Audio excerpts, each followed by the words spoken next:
vázy, žezla, černé schránky, další lehátka a vyřezávaná, bohatě zdobená křesla. Velice nás dojal malý ebenový trůn, nacházející se pod lehátkem s lví hlavou, který zřejmě sloužil Tutanchamonovi v dobách dětství. Pod lehátkem nebeské bohyně s krabskou hlavou ležely podivuhodné nádoby vejčité formy pro potraviny, které měly sloužit králi jako zásoby na cestu na onen svět.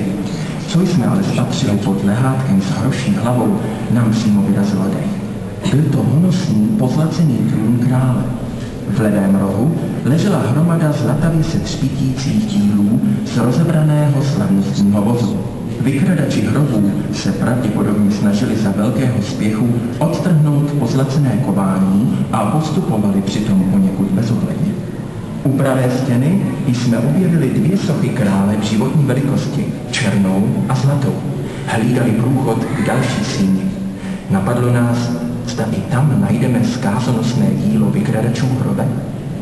Následujte mne prosím nyní